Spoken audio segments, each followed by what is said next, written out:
and tell us the latest about these charges against Omar al-Bashir? Well, what we understand is Omar Bashir will face the charges for the killing of protesters. We understand that's around about 90 to 100 protesters who have died since the 19th of December in peaceful protests against the government. And of course, on the 6th of December, they were all outside the army headquarters. A number of them were shot at by the army and the police forces and the security forces. And so all these charges have been laid up against him.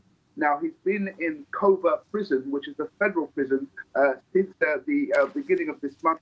And that is because he was also discovered with a lot of money, around about 350,000 US dollars, 7 million euros, found inside his residence. And so he was moved to the prison and put under those charges. Now, the ironic thing here is that if Bashir is found guilty of these charges, he will face his sentence inside the country and is therefore unlikely to be sent to the International Criminal Court, where he's also wanted for war crimes against humanity, for the war which took place in Darfur and still currently fighting going on there in Darfur since the beginning of the 2000s. Well, there has been now a deal, so will this be enough to satisfy both the military and the protesters? Well, this deal which has been made now, there's not a great deal of detail about it. It seems that a sovereign council has been agreed between the military and between the civilian government.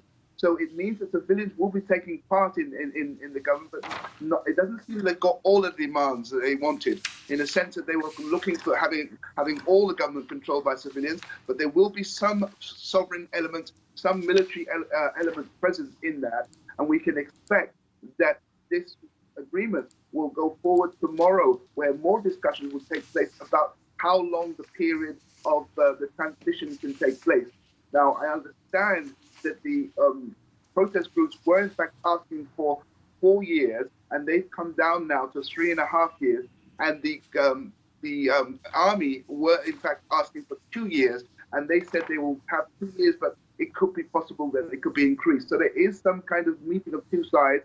Whether that will satisfy everybody is really yet to see, because there are a number of groups which are not supporting the protest, and the army has had this difficult task of keeping at bay people within the army who don't accept and won't want the progress that has been made by the country, and also some of the conservative Islamic religious people who want to see the country move and continue to move in a Islamic way and not in a secular way, as some of the protesters have been talking about recently.